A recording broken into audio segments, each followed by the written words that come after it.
नमस्कार दोस्तों, ocean civil service में आप लोगों का स्वागत है। हम लोग यूथ कंपटीशन टाइम ज्योग्राफी पढ़ रहे हैं। ज्योग्राफी में वर्ल्ड ज्योग्राफी के अंदर आज हम लोगों का चैप्टर नंबर 2 है। चैप्टर नंबर 2 में है जलमंडल। जलमंडल दिया गया है महासागरीय नितल के उच्चावच। स्थल मंडल जो है हम लोग खत्म हो चुका है। स्थल मंडल के बाद जलमंडल है। तो चलिए इसको पढ़ते हैं आगे। तो सागरीय महासागरीय नितल को कितने वर्गों में विभाजित किया गया है? महाद्वीपीय मंगतट, महाद्वीपीय मंगढाल, गहरे सागरीय मैदान, महासागरीय गर्त। आगे यहाँ पर दिए गए एक चित्र दिया गया है। ये जो है मतलब इसका ढाल कैसा होता है, महासागरीय बेसिन और गर्त दिया गया है। तो यहाँ ऊंचाई दिए गए हैं। उच्चतम पर्वत के यहाँ पर ऊंचाई एक आंकड़ा दिया गया है। उसके बाद औसत ऊंचाई जो है यहाँ से नापी जाती है। इसकी औसत गहराई जो है यहाँ से नापी जाती है बीच भाग से। ये क्या है? महाद्वीपीय ढाल है, समुद्र तल है ये। उसके बाद ये महाद्वीप है। उसके बाद यहाँ पर सबसे नीचे जो पॉइंट दिए गए हैं गंभीरतम महासागर है। आगे देखते हैं। दिया गया है कि महाद्वीपीय मंग तट का औसत ढाल कितना होता है? 1 से 3 डिग्री। महाद्वीपीय निबंग तट के उथले सागर किसके लिए प्रसिद्ध हैं? मत्स्य भ्रमण के। महाद्वीपीय मंग तटों की औसत चौड़ाई कितनी होती है? 48 किलोमीटर। पेट्रोलियम एवं प्राकृतिक गैस के विशाल भंडार कहाँ मिलते हैं? महाद्वीपीय मंग तट पर। प्रमुख वैश्विक मत्स्य क्षेत्र जैसे डागर बैंक, ग्रांड बैंक एवं जॉर्जियस बैंक कहाँ स्थित है? महाद्वीपीय मंग तट में। महाद्वीपीय मंग ढाल की औसत ढाल एवं गहराई कितनी है? तो इसका ढाल जो है 2 से 5 डिग्री और गहराई 200 से 3000 मीटर। महाद्वीपीय ढाल महासागरों के कुल क्षेत्रफल के लगभग कितने प्रतिशत भाग पर विस्तृत है? 8.5%। गहरे समुद्री मैदान की गहराई कितना है? लगभग 3000 से 6000 मीटर। विश्व का सर्वाधिक चौड़ा मंग तट कहाँ है? Siberian seal. आगे के भारत में सर्वाधिक चौड़ा मंग तट कहाँ है? तो नर्मदा, ताप्ती और माही आदि नदियों के एस्चुरी के सामने। महासागरीय नितल के किस भाग पर अंतःसागरीय कैनियन तथा अंतःसागरीय कंदराएं पाई जाती है? महाद्वीपीय मंगढाल पर। किन अक्षांशों के बीच महासागरीय मैदानों का सर्वाधिक विस्तार मिलता है? 20 डिग्री उत्तर से 60 डिग्री दक्षिण अक्षांशों के बीच। अटलांटिक महासागर का सर्वाधिक गहरा गर्त है प्यूर्टो को कहाँ स्थित है? पश्चिमी द्वीप समूह के समीप। आगे दिए गए जल स्रोत और समस्त जलाशयों का प्रतिशत दिया गया है। तो महासागर का जो है 97.25% भाग है, हिमानियों में 2.05%, भूमिगत जल में 0.68%, झीलें 0.01%, मृदा में नमी 0.005%, वायुमंडलीय नमी में 0.001%, नदियाँ जो है 0.0001%, जयमंडलीय जल में 0.00004%। ये NCERT 2005 से लिए गया है। पृथ्वी की सतह का वह भाग जो पानी से ढका है कितना भाग है? 2/3। समुद्र तल पर पृथ्वी के केंद्र के सबसे निकट स्थान है उत्तरी ध्रुव का। डेटम रेखा क्या है? समुद्र तल की क्षैतिज रेखा जिससे ऊंचाई व गहराई मापी जाती है। हमारे जलमंडल का सबसे बड़ा भाग है प्रशांत महासागर। 90 ईस्ट रीच कहाँ पर स्थित है? हिंद महासागर में। हमारे उपग्रह में मृदु जल की सर्वाधिक मात्रा कहाँ पाया जाता है? महाद्वीपीय पर्वतीय नदियों में। आगे दिए गए हैं विश्व के महासागर। इसमें एक तरफ दिए गए महासागर और उनका क्षेत्रफल दिया गया है, आयतन दिए गए हैं, औसत गहराई दिए गए हैं, तट रेखा दिए गए हैं। तो पहला महासागर है प्रशांत महासागर। इसका जो क्षेत्रफल दिया है किलोमीटर में 16,87,23,000 है। आयतन इसका 66,98,98,80,000 है। औसत गहराई कितना है? 3,970 मीटर। तट रेखा कितना है? 1,35,663 किलोमीटर की। अगला महासागर है अटलांटिक महासागर। इसका क्षेत्रफल है 8,51,33,000 है। आयतन है 31,04,10,900 किलोमीटर घन में है। औसत गहराई है 3,646 मीटर है। तट रेखा 1,11,866 किलोमीटर है। हिंद महासागर क्षेत्रफल जो है 7,05,60,000 है। आयतन इसका है 26,40,00,000 है। औसत गहराई जो है 3,741 मीटर का। तट रेखा किलोमीटर में है 66,526 किलोमीटर। दक्षिणी महासागर इसका जो क्षेत्रफल है 21,96,00,000 है और आयतन जो है 7,18,00,000 है। औसत गहराई जो है 3,270 मीटर की। तट रेखा जो है 17,968 किलोमीटर की। आर्कटिक महासागर इसका क्षेत्रफल जो है 15,55,08,000 है। आयतन इसका 18 करोड़ 75 लाख है। औसत गहराई मीटर में 1205 मीटर है। तट रेखा जो है 45,389 किलोमीटर की है। आगे है कि महासागरीय नितल का सबसे विस्तृत भाग कौन सा है? गहरे सागरीय मैदान का। लाल सागर किसका उदाहरण है? अच्छी द्रोणी का। महासागरीय नितल पर स्थित गहरे गार्ज को क्या कहते हैं? जलमग्न कैनियन कहते हैं। किस महासागर की आकृति त्रिभुजाकार है? प्रशांत महासागर की। पृथ्वी पर पृथ्वी पर कुल कितने महासागर हैं? 5 हैं। जैसे प्रशांत महासागर है, अटलांटिक महासागर है, हिंद महासागर है, आर्कटिक महासागर है और अंटार्कटिक महासागर है। प्रशांत महासागर के मध्य स्थित द्वीपों का निर्माण कैसे हुआ है? प्रवाल व ज्वालामुखी द्वारा। आगे की प्रशांत महासागर के द्वीप दिए गए हैं। तो प्रशांत महासागर में जैसे जापान के अंदर जो है होन्शु, कैडो, क्यूशु, शिकोकू है। इंडोनेशिया के अंतर्गत सुमात्रा, बोर्नियो, जावा, कालीमंतन, सिलेबीज है। मेलानेशिया के अंतर्गत जो है Solomon, Fiji, new Caledonia, New Guinea, Hebrides है। माइक्रोनेशिया में मार्शल है, एलिस है, गिलबर्ट है, कैरोलाइंस है। पोलिनेशिया में है कुक है, लाइन है, हवाई है, ताहती, समोआ, टोंगा है। किस महासागर की आकृति जो है अंग्रेजी के यस आकृति के समान है? अटलांटिक महासागर। सर्वाधिक द्वीप किस महासागर में पाए जाते हैं? प्रशांत महासागर। प्रशांत महासागर का सबसे लंबा एवं चौड़ा कटक कौन सा है? क्रमशः हवाई कटक एवं पूर्वी प्रशांत कटक। एल्बर्ट्रोस कटक कहाँ स्थित है? पूर्वी प्रशांत महासागर में। आगे दिए गए अटलांटिक महासागर के मुख्य तत्व, इसमें द्वीप दिए गए हैं। तो द्वीप में जो है अटलांटिक महासागर में जो द्वीप है जमैका, हैती, पुर्टो रिको है, बहामास है, मडीरा है, सेंट हेलेना है, ऑकलैंड है, अजोर्स है, ग्रीनलैंड है, आइसलैंड है, त्रिनिदाद एंड टोबैगो है, बरमूडा है, केप वर्डे है। कटक में डॉल्फिन कटक है, वाल्विस कटक है, टेलीग्राफिक कटक है, थॉमसन कटक है, चैलेंजर कटक है। गर्त में प्यूर्टो रिको गर्त है, रोमांस गर्त है, सैंडविच गर्त है, नेरेस गर्त है, केमन गर्त है। सीमांत सागर में भूमध्य है, कैरेबियन सागर है, उत्तरी सागर है, बाल्टिक सागर है, हडसन की खाड़ी है, बोथानिया की खाड़ी है। बैंक ग्रांड बैंक है, जॉर्जेस बैंक है, सेंट पीरी बैंक है, डागर बैंक है। इसके बाद है टेलीग्राफिक पठार कहाँ स्थित है? तो ग्रीनलैंड के दक्षिण तथा अटलांटिक महासागर के उत्तर पश्चिम में। पश्चिमी अफ्रीका के मन तट के सहारे कौन सा कटक स्थित है? बालविस Cuttack. Great barrier great barrier कहाँ स्थित है? ऑस्ट्रेलिया के पूर्वी तट पर है। इसके बाद है सागरी कटक दिए गए, महासागर दिए गए हैं। तो इसमें जो है डॉल्फिन कटक कहाँ है? उत्तरी अटलांटिक महासागर में है।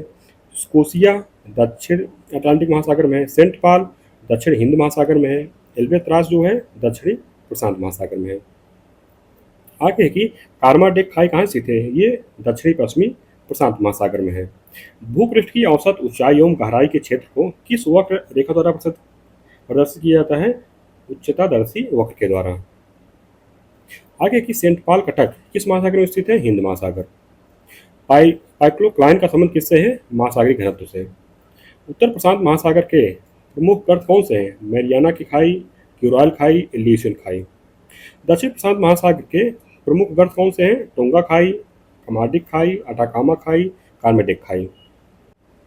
आगे दिए गए हिंद महासागर के मुख्य तत्व, इसमें है सीमांत सागर। सीमांत सागर में जैसे मतलब इससे जुड़े हुए जो सागर हैं, फारस खाड़ी है, लाल सागर है, अदन की खाड़ी है, ओमान है, कच्छ की खाड़ी है, खंबात की खाड़ी है, अंडमान सागर है। प्रमुख कटन जो है इसके सकोत्रा कटक है, लक्षद्वीप चौगोस कटक है, चौगोस सेंट पॉल कटक है, एम्स्टर्डम कटक है, कासवर्ड कटक है, दक्षिण मेडागास्कर कटक है। इसके बाद प्रमुख द्वीप में Java, Sumatra, Madagascar, Sri Lanka, Andaman Nicobar, Reunion, Zanzibar, Mauritius, Comoro, Maldives, Seychelles, Diego Garcia.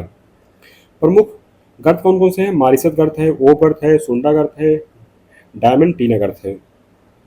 किस प्रकार के महासागरीय निक्षेप जो है महासागरीय तलों में सर्वाधिक क्षेत्र पर विस्तारित हैं? जैविक निक्षेप। समतल शीर्ष की अंतःसागरीय पहाड़ियों को क्या कहते हैं? गुयाट कहते हैं। सबसे चौड़े महाद्वीपीय मणितट कहाँ पाए जाते हैं? आर्कटिक महासागर में। इटाल सर्वाधिक संख्या में कहाँ स्थित है? प्रशांत महासागर में। सपाट शिखर वाले समुद्री टीले को क्या कहते हैं? निबंग तट। कौन सा महासागरीय नितल का सर्वाधिक विस्तृत उच्चावच मंडल है? गहरा महासागरीय मैदान का। आगे दिए गए हैं महासागर के गर्त, इसमें है गर्त का नाम दिए गए हैं और गहराई फीट में दिए गया है। मेरियाना गर्त की गहराई कितना है? 36,197 फीट। टोंगा जो गर्त है इसकी गहराई 35,702 फीट। क्यूराइल की 14,449 फीट। फिलीपाइन की 14,366 फीट। कर्माडेक के 32,963 फीट।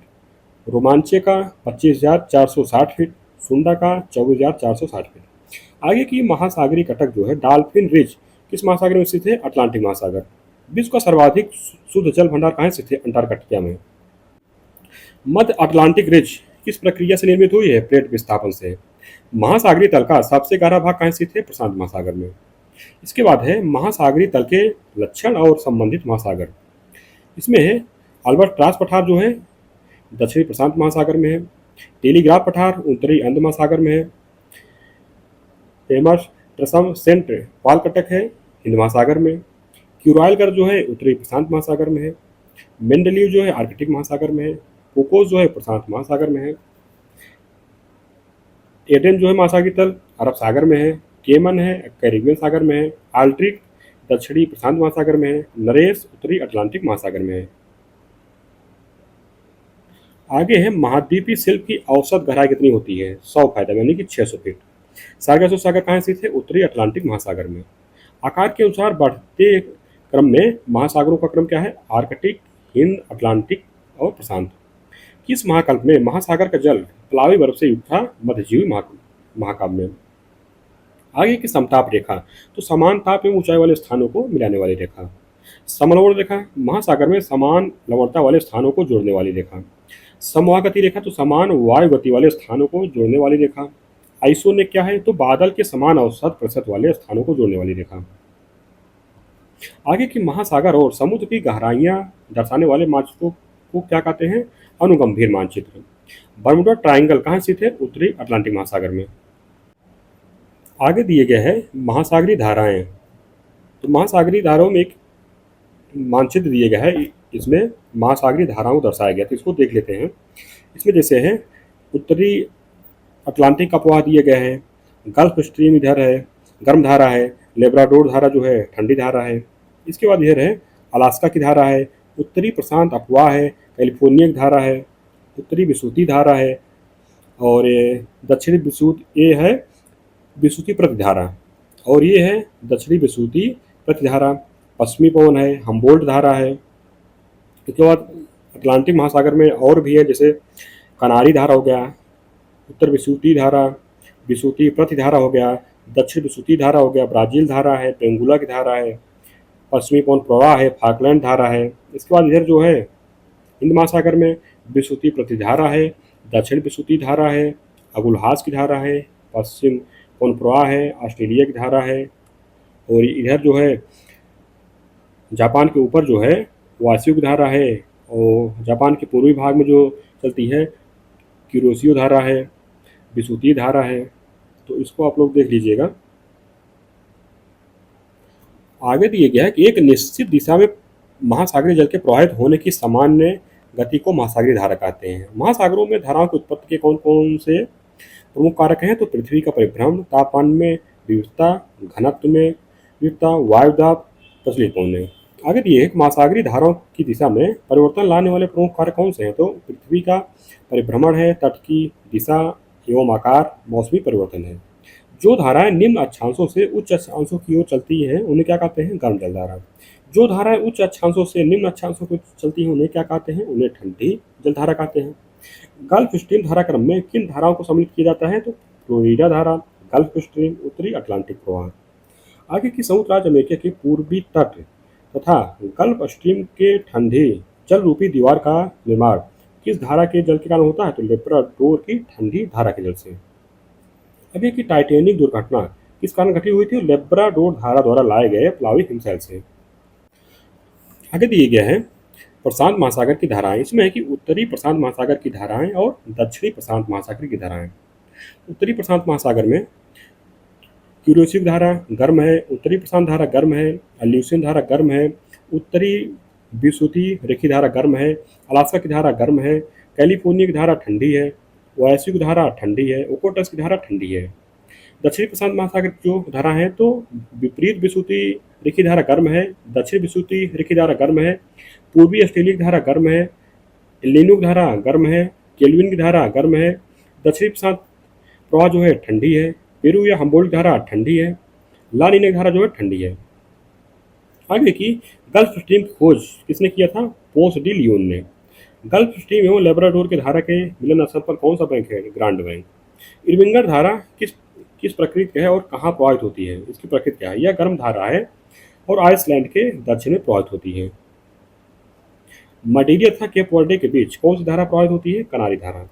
बायफिन की खाड़ी से कौन सी धारा दक्षिणी दिशा में प्रवाहित होते हैं? लेब्राडोर की धारा। आगे दी है अटलांटिक महासागर की धाराएं। इसमें है उत्तरी अटलांटिक महासागर की धाराएं और दक्षिणी अटलांटिक महासागर की धाराएं। तो उत्तरी अटलांटिक में उत्तर विषुवतीय रेखीय धारा गर्म है, उत्तरी अटलांटिक प्रवाह गर्म है, एंटिलीज की धारा गर्म है, रेनल की धारा गर्म है, नॉर्वे की धारा जो है गर्म है, ये फ्लोरिडा की धारा गर्म है, गल्फ स्ट्रीम की धारा गर्म है, रिमिंगर की धारा गर्म है, लेब्राडोर की धारा ठंडी है, कनारी धारा ठंडी है। दक्षिणी अटलांटिक जो धाराएं हैं उसमें विपरीत विषुवतीय रेखीय धारा गर्म है, ब्राजील की धारा गर्म है, दक्षिण विषुवतीय रेखीय धारा गर्म है, फाकलैंड की धारा ठंडी है, पश्चिमी प्रवाह ठंडी है, बेंगुला की धारा जो है ठंडी है। आगे हिंद महासागर में सागर धाराओं की नियमित दिशा में परिवर्तन के लिए कौन सा कारक उत्तरदायी है? हिंद महासागर में मानसूनी प्रवाह। 90 ईस्ट ईस्ट कहाँ पर स्थित है? हिंद महासागर में। अगुलहास धारा किस महासागर में चलती है? दक्षिण हिंद महासागर में। उत्तरी अटलांटिक प्रवाह द्वारा सर्वाधिक लाभान्वित होने वाला देश है नॉर्वे। कौन सी दक्षिण अटलांटिक महासागर की शीतल धारा है? बेंगुला की धारा। दक्षिण अटलांटिक महासागर में धाराओं के एक पूर्ण वृत्त का निर्माण कौन सी धाराएं करती है? बेंगुला है, ब्राजील है, पश्चिमी प्रवाह है। आगे है कि हिंद महासागर की धाराएं। इसमें है दक्षिणी विषुवतीय रेखीय धारा, पश्चिमी ऑस्ट्रेलिया धारा, मोजाम्बिक धारा। इसमें जो है दक्षिण विषुवतीय रेखीय धारा जो है गर्म एवं स्थायी है, पश्चिमी ऑस्ट्रेलिया धारा ठंडी एवं स्थायी है। मोजाम्बिक धारा गर्म एवं स्थायी है, अगुलहास की धारा गर्म एवं स्थायी है। ग्रीष्मकालीन मानसून प्रवाह जो है गर्म एवं परिवर्तनशील है। शीतकालीन मानसून प्रवाह जो है ठंडी एवं परिवर्तनशील है। सोमाली धारा ठंडी है। दक्षिणी हिंद महासागर धारा ठंडी है। किस धारा को यूरोप का कंबल कहते हैं या कंबल भी कहा जाता है? उत्तरी अटलांटिक प्रवाह का। डेविडसन धारा कहाँ की तटीय धारा है? उत्तरी प्रशांत महासागर की। मैक्सिको तट से फिलीपाइंस तक एक नाव को लाने में कौन सी धारा सहायक हो सकती है? उत्तरी भूमध्य सागरीय धारा। आगे एक शीत दीवार किससे संबंधित है? गल्फ स्ट्रीम से। कौन सी धारा उत्तरी गोलार्ध में दक्षिण से उत्तर की ओर प्रवाहित होती है? क्यूरोसियो धारा। बेंगलुरु धारा किस तट के साथ पाई जाती है? अफ्रीका के पश्चिमी तट के साथ। एलिनो दक्षिण दोलन क्या है? महासागरीय वायुमंडल या वायुमंडलीय प्रक्रिया का। खाड़ी की धाराएं किस महासागर की धाराएं हैं? उत्तरी अटलांटिक महासागर की। आगे दी गए महासागरीय धाराएं और देश दिए गए हैं। हम्बोल्ट धारा जो है पेरू तट चलती है, क्यूरेसियो जापान के तट पर, फाकलैंड अर्जेंटीना के, अगुलहास दक्षिण अफ्रीका के, लेब्राडोर कनाडा का पूर्वी तट, ओयासियो कोरिया का पूर्वी तट, कनारी जो है मोरक्को का पश्चिमी तट जो है, बेंगुला जो है दक्षिण अफ्रीका का पश्चिमी तट। आगे दिए गए कि दक्षिणी अंत महासागर की धाराओं के भूमध्य रेखा से वापस आने का अनुसार सही क्रम क्या है? दक्षिणी विषुवतीय रेखी, ब्राजील की धारा, दक्षिणी अटलांटिक ड्रिफ्ट, बेंगुला की धारा। जापानी लोग किस धारा को काली धारा के नाम से जानते हैं? क्यूरेसियो को। सतही महासागरीय धारा अपनी ऊर्जा कहाँ से प्राप्त करती है? पवन से। हम्बोल्ट धारा प्रवाहित होती कहाँ? ये दक्षिणी अमेरिका के पश्चिमी तट के सहारे। गल्फ स्ट्रीम धारा कहाँ प्रवाहित होती है? अंध महासागर के पश्चिमी तट पर। निश्चित सीमा व निश्चित दिशा में तीव्र गति से बहने वाली जलाशय को क्या कहते हैं? धारा कहते हैं। आगे दिए गए एल नीनो एवं ला नीना। इसमें दिया गया एल नीनो व ला नीना एक मौसमी परिघटना है। एल नीनो की उत्पत्ति जो है का संबंध पूर्वी प्रशांत महासागर के जल के तापमान में वृद्धि व ला नीना का संबंध पश्चिमी प्रशांत महासागर जल के तापमान में वृद्धि से है। एल नीनो रूपी गर्म जल धारा के प्रभाव से पूर्वी प्रशांत महासागर तापमान वृद्धि के फलस्वरूप पेरू के तट पर सामान्य से अधिक वर्षा होती है। एल नीनो को ईसु सिसु तथा ला नीनो को उसकी छोटी बहन के रूप में जो है मान्यता दी जाती है। आगे दिए गए सारगैसो सागर। इसमें उत्तरी अटलांटिक महासागर में उत्तरी विषुवतीय गल्फ स्ट्रीम तथा कनारी धारा द्वारा जल का एक चक्रवाती प्रवाह क्रम का निर्माण होता है, जिसमें शांत और गतिहीन जल पाया जाता है। यहाँ पर सारगैसम घास की अधिकता होती है, जिसके कारण इस भाग को सारगैसो सागर कहते हैं। आगे सारगैसो सागर के जल में अटलांटिक महासागर की सर्वाधिक लवणता 37 पीपीटी लगभग या प्रतिशत पाई जाती है। इसे महासागरीय मरुभूमि भी कहा जाता है। अब आगे जो है दिए गया है महासागरीय जलधाराएं। तो महासागरीय जलधारा में पहला है उत्तरी भूमध्य रेखीय विशुद्ध धारा। यह है कि यह धारा भूमध्य रेखा के उत्तर में अफ्रीका के पश्चिमी तट से आरंभ होकर पश्चिम की ओर मध्य अमेरिका तट की ओर प्रवाहित होती है। यह जलधारा दक्षिण अमेरिका के पूर्वी तट के अवरोध कारण दो शाखाओं में विभाजित हो जाती है। पहली शाखा को एंटीली धारा तथा दूसरी शाखा को कैरिबियन सागर में प्रवेश हो जाती है तथा यह युकाटन चैनल तक पहुंच जाती है। उसके बाद है दक्षिण भूमध्य रेखीय या विशुद्ध धारा। यह जलधारा जो भूमध्य रेखा के दक्षिण में अफ्रीका के पश्चिमी तट तथा दक्षिण अमेरिका के पूर्वी तट के बीच प्रवाहित होती है।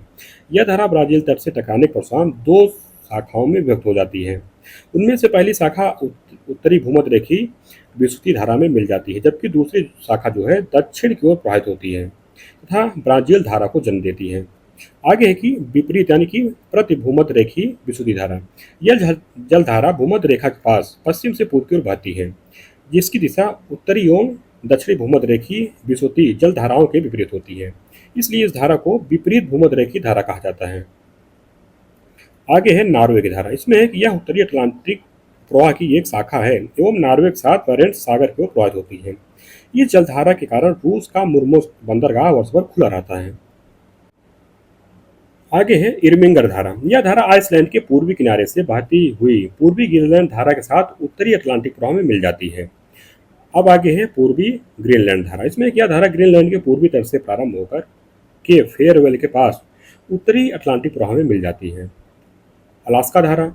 यह गर्म जलधारा उत्तरी प्रशांत महासागर की उत्तरी शाखा है, जो ब्रिटिश कोलंबिया तथा अलास्का प्रायद्वीप तट के सहारे प्रवाहित होकर पुनः उत्तरी प्रशांत महासागर में मिल जाती है।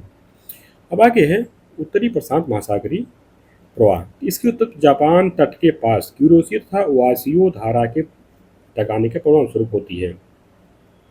उत्तरी प्रशांत प्रवाह ब्रिटिश कोलंबिया के पास दो शाखाओं में विभाजित हो जाती है, जिनमें से उत्तर की ओर प्रवाहित होने वाली धारा को अलास्का धारा एवं दक्षिण की ओर प्रवाहित होने वाली धारा को कैलिफोर्निया की धारा के नाम से जाना जाता है। आगे ब्राजील धारा। यह धारा ब्राजील के दक्षिण पूर्व तट के सहारे बहते हुए रियो डी प्लाटा के मुहाने तक जाती है, जहां ब्राजील धारा फाकलैंड धारा में मिल जाती है। आगे है पूर्वी ऑस्ट्रेलियाई धारा। इसमें है कि दक्षिण विशुद्ध रेखीय धारा जब ऑस्ट्रेलिया के तट के पास पहुंचकर विभाजित हो जाती है, तो इसकी दक्षिणी शाखा ऑस्ट्रेलिया के पूर्वी तट के सहारे दक्षिणी दिशा में बहने लगती है। यह एक अस्थायी एवं गर्म धारा है। अगली धारा है मोजाम्बिक धारा। यह अफ्रीका एवं मोजाम्बिक के बीच प्रवाहित होती है। इस धारा की उत्पत्ति जो है दक्षिण भूमध्य विषुवत रेखीय धारा के दक्षिणी शाखा से होती है। अगली धारा मेडागास्कर धारा। यह धारा जो है दक्षिण भूमध्य यानी कि विषुवतीय रेखीय धारा की दक्षिणी शाखा है। यह धारा मेडागास्कर के पूर्वी तट पर दक्षिण दिशा में प्रवाहित होती है। ग्रीस मानसून धारा। यह जो है ग्रीष्म ऋतु में दक्षिण मानसून पवनों के प्रभाव स्वरूप इस धारा की उत्पत्ति होती है। बंगाल की खाड़ी में यह धारा जो है भारत के पूर्वी तट, म्यांमार तथा सुमात्रा के पश्चिमी तट पर प्रवाहित होते हुए भूमध्य विषुवतीय रेखीय धारा में मिल जाती है। आगे है लेब्राडोर की धारा। यह धारा उत्तरी अटलांटिक महासागर में डेविस जलडमरूमध्य तथा बायफिन की खाड़ी से शुरू होकर गल्फ स्ट्रीम में मिल जाती है, जिसके परिणाम स्वरूप जो है कनाडा का उत्तरी पूर्वी भाग वर्ष के अधिकांश समय तक हिमाच्छादित जमा रहता है। इसका मुख्य कारण जो है यह जलधारा अपने साथ बड़े बड़े हिमखंड को लेकर आती है। अगली धारा है गल्फ स्ट्रीम। यह उत्तरी अटलांटिक महासागर में बनने वाली गर्म जलधारा है, जिसकी खोज जो है पोंस डी लियोन द्वारा 1553 ईस्वी में की गई। आगे फाकलैंड धारा। यह जो है अटलांटिक महासागर की ठंडी जलधारा है, जो दक्षिणी अमेरिका के पूर्वी तट पर अर्जेंटीना तक प्रवाहित होती है। आगे कनारी धारा। कनारी एक ठंडी जलधारा है जो उत्तरी अफ्रीका के पश्चिमी तट के सहारे मडेरिया तथा केप वर्डे के बीच प्रवाहित होती है। यह उत्तरी अटलांटिक धारा का ही बढ़ा हुआ दक्षिणी भाग है। इस धारा के प्रभाव स्वरूप सहारा मरुस्थल की उत्पत्ति हुई, क्योंकि ये जो है वहाँ पर वर्षा नहीं होने देती है। आगे बेंगुलक धारा। यह दक्षिणी अटलांटिक महासागर में बहने वाली ठंडी जलधारा है, जो दक्षिण अफ्रीका के पश्चिमी तट के सहारे उत्तर दिशा में प्रवाहित होती है। इसी जलधारा के प्रभाव स्वरूप अफ्रीका महाद्वीप के दक्षिण पश्चिम भाग में नामी एवं कालाहारी मरुस्थल की उत्पत्ति हुई। आगे है कि कैलिफोर्निया धारा, यह उत्तरी प्रशांत महासागरीय जलधारा का विस्तार एवं उत्तरी प्रशांत महासागर में बहने वाली ठंडी जलधारा है। इसी के प्रभाव स्वरूप उत्तरी अमेरिका के पश्चिमी भागों में शुष्क मरुस्थलों का विकास हुआ है। आगे हम्बोल्ट या पेरू धारा, यह दक्षिण अमेरिका अमेरिका के पश्चिमी तट के सहारे दक्षिण से उत्तर दिशा में दक्षिण प्रशांत महासागर में प्रवाहित होती है। इसी धारा के प्रभाव स्वरूप अटाकामा मरुस्थल की उत्पत्ति हुई है।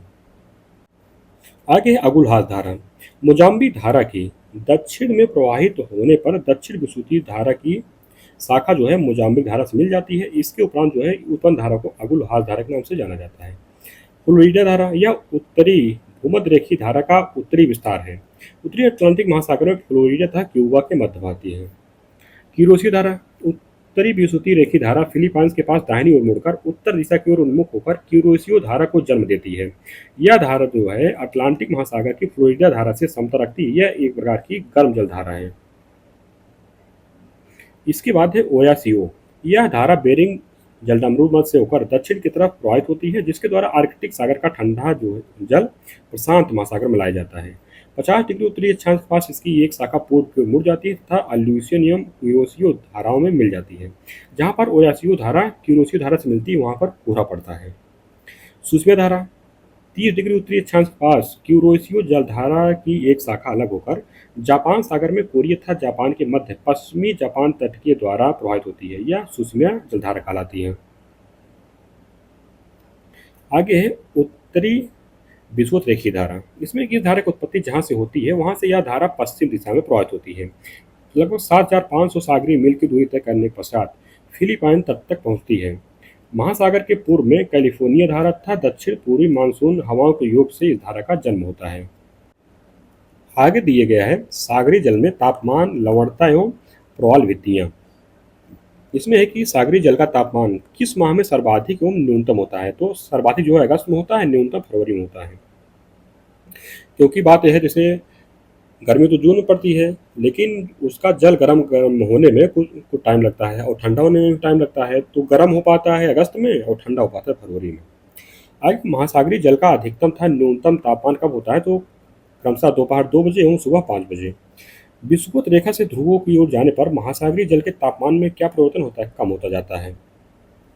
महासागरों में सर्वाधिक तापमान किन अक्षांशों पर पाया जाता है। तो अयनवर्ती अक्षांशों पर, करके व मखरे के पास।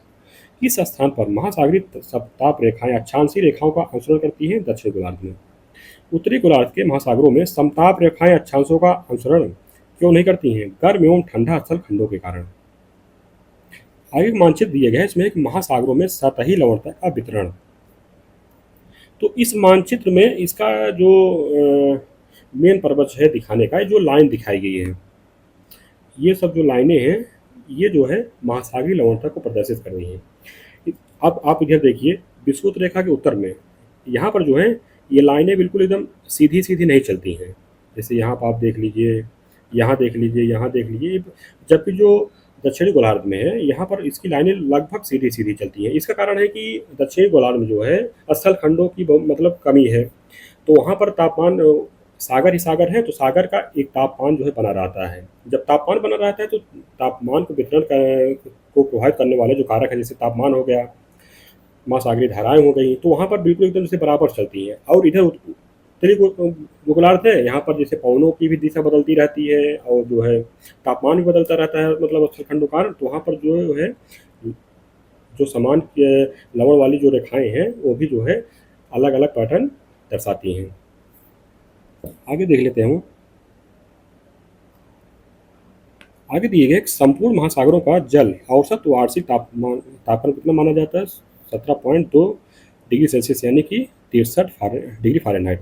उत्तरी गोलार्ध में स्थल खंडों की अधिकता के कारण दक्षिणी गोलार्ध की अपेक्षा उत्तरी गोलार्ध में तापक्रम अधिक पाया जाता है। वहीं अत्यधिक वर्षा के कारण अधिकतम तापमान भूमध्य रेखा पर न होकर उससे थोड़ा उत्तर में होता है। सामान्य रूप से भूमध्य रेखा पर महासागरों की ऊपरी सतह का तापक्रम 26.7 डिग्री सेल्सियस अंकित किया है। आगे सागरीय जल की लवणता। इसमें सागरीय जल के भार एवं उसमें घुले हुए पदार्थों के भार के अनुपात को सागरीय लवणता कहते हैं। सागरीय लवणता को प्रति 1000 ग्राम जल में स्थित लवण की मात्रा पीपीटी के रूप में दर्शाया जाता है। आगे है कि सागरीय लवणता का मुख्य स्रोत क्या है, भूमि है। सागरीय लवणता को नियंत्रित करने वाले कारक कौन कौन से हैं। तो वाष्पीकरण है, पवन है, नदी जल है, वर्षा है, सागरी धाराएं हैं। आज के महासागरों की औसत लवणता कितनी होती है? 35 पीपीटी। वर्ष 1884 ईस्वी में चैलेंजर अन्वेषण के समय डिटमार ने सागरों में कुल कितने प्रकार के लवणों का पता लगाया था? 27 प्रकार के। यहाँ लवण दिए गए हैं और उसकी लवणता दी गई और उसका प्रतिशत दी है। सोडियम क्लोराइड 27.213 पीपीटी और प्रतिशत है 77.8%। Magnesium chloride 3.807 PPT 10.9%। Magnesium sulphate 1.658 PPT और 4.7%। कैल्शियम सल्फेट 1.207 पीपीटी और 3.6%। पोटेशियम सल्फेट 0.863 पीपीटी और 2.5%। कैल्शियम कार्बोनेट 0.123 पीपीटी और इसका प्रतिशत जो है 0.3%। मैग्नीशियम ब्रोमाइड का जो है 0.076 पीपीटी और प्रतिशत जो है 0.2% है। आगे दिए गए सागरी जल की लवणता में किसका अधिकतम योगदान है? सोडियम क्लोराइड का। सागरों में लवणता के क्षैतिज वितरण को किसके माध्यम से दर्शाया जाता है? समलवण रेखा के द्वारा। भूमध्य रेखा पर लवणता की मात्रा 34 पीपीटी है। उच्चतम लवणता 20 डिग्री से 40 डिग्री उत्तरी अक्षांशों में पाई जाती है, जहां पर उसकी मात्रा 36 पीपीटी रहती है, क्योंकि इन भागों में उच्च तापक्रम तथा उच्च वाष्पीकरण के साथ आर्द्रता न्यून होती है। दक्षिणी गोलार्ध में 10 डिग्री से 30 डिग्री अक्षांशों के मध्य 35 पीपीटी की लवणता पाई जाती है। इसके द्वारा जो है जल लवणता प्रवणता को दर्शाया जाता है हेलोक्लाइन के द्वारा। विश्व को सागरों एवं झीलों में उच्चतम लवणता कहाँ मिलती है? वान झील में 330 पीपीटी। मृत सागर में कितना लवणता पाया जाता है? 238 पीपीटी। संयुक्त राज्य अमेरिका के उटाह राज्य में स्थित ग्रेट साल्ट लेक की लवणता कितनी है? 220 पीपीटी। सामान्य से अधिक लवणता वाले प्रदेश 37 पीपीटी से 41 पीपीटी, मतलब इनके क्षेत्र जो है जैसे लाल सागर में है 37 से 41 पीपीटी, अरब खाड़ी में 37 से 38 पीपीटी, रूम सागर में 37 से 39 पीपीटी। इसके बाद है समान लवणता वाले प्रदेश, इसमें जो है 32 से 36 पीपीटी पाई जाती है। और इसके जो जो इसके अंदर सागर हैं, कैरिबियन सागर में 35 से 36 पीपीटी, बॉस जन डमरू मध्य में 35.5 पीपीटी और कैलिफोर्निया खाड़ी में 35.5 पीपीटी। आगे के सामान्य से कम लवणता वाले प्रदेश जो है 20 से 35 पीपीटी। इसके अंतर्गत जो सागर है, बेरिंग सागर है, जापान सागर है, चीन सागर है, अंडमान सागर है, उत्तरी सागर है, बाल्टिक सागर है, हडसन की खाड़ी है, उत्तरी ऑस्ट्रेलिया सागर है, आर्कटिक सागर है, ओकोटस सागर है, सेंट लॉरेंस की खाड़ी है, इंग्लिश चैनल है। आगे दिए गए हैं पानी के खारेपन को समुद्री जल में कितने ग्राम मिश्रित नमक की मात्रा के रूप में व्यक्त किया जाता है? 1000 ग्राम। पाइक्नोक्लाइन का संबंध किससे है? महासागरीय घनत्व से। महासागरीय जल में सर्वाधिक लवणता की मात्रा किस कटिबंध पाई जाती है? आयनवर्ती। समुद्र का खारापन सर्वाधिक होता है उपोष्ण कटिबंधीय में। कितने महासागरीय जल के रंग और इसकी लवणता के बीच सहसंबंध स्थापित किया था? अल-मसूदी। लवण जल शब्द किससे संबंधित है? सारगैसो सागर से। समुद्री बर्फ की लवणता कितनी होती है? 0 से लेकर 3%। इसके बाद है प्रवाल एवं सागरीय संसाधन। इसमें है कि प्रवाल किस संघ के जीव हैं? सीजन ट्रेटा संघ के। प्रवालों में अत्यधिक जैव विविधता पाए जाने के कारण इन्हें कौन सी उपमा प्रदान की जाती है? महासागरीय वर्षावन की। प्रवाल मुख्य रूप से कहाँ पाए जाते हैं? उष्णकटिबंधीय सागर 25 डिग्री नॉर्थ से 25 डिग्री साउथ के मध्य।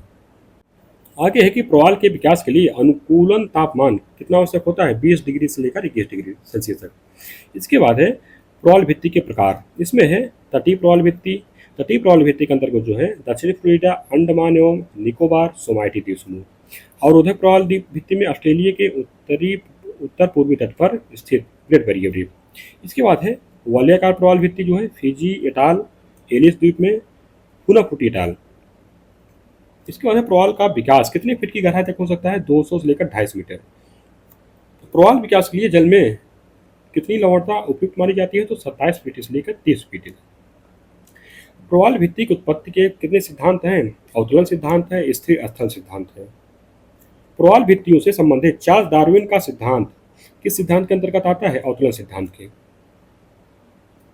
आगे है प्रवाल विरंजन का क्या अर्थ होता है? शैवाल का श्वेत रंग होना। प्रवाल भित्ति किस प्रकार की चट्टान है? कैल्शियम युक्त। ग्लोबल वार्मिंग कारण सर्वाधिक प्रवाल विरंजन से प्रभावित महासागर कौन सा है? हिंद महासागर है। सर्वाधिक एटाल किस सागर में पाए जाते हैं? एंटिलीज सागर में। एटाल क्या है? तो घोड़े की नाल या मुद्रिका के आकार वाली प्रवाल भित्ति को एटाल कहते हैं। सागरीय वायु में प्राथमिक उत्पादन कौन होते हैं? फाइटोप्लैंक्टन। सागरीय वायु में नेक्टन के अंतर्गत किन्हें सम्मिलित किया जाता है? तो जल की विभिन्न गहराइयों में रहने वाले जंतुओं को। भारत में ओटेक ऊर्जा की सर्वाधिक संभावना कहाँ पर है? लक्षद्वीप तथा अंडमान निकोबार द्वीप समूह में। इसके बाद है प्रवाल विरंजन के कारण। तो सौर विकिरण में वृद्धि होना, लवणता में परिवर्तन, अवसादों की मात्रा में वृद्धि, ग्लोबल वार्मिंग कारण समुद्र जल स्तर का ऊंचा उठना, जल के तापमान में कमी या वृद्धि होना, स्वच्छ जल की ज़्यादा आपूर्ति, संक्रमण रोगों की अधिकता। तो इस तरह हम लोगों का जलमंडल वाला जो टॉपिक है वो समाप्त होता है। आगे है वायुमंडल, इसको हम लोग बाद में पढ़ेंगे, तब तक आप लोग इसका रिवीजन करते रहिए।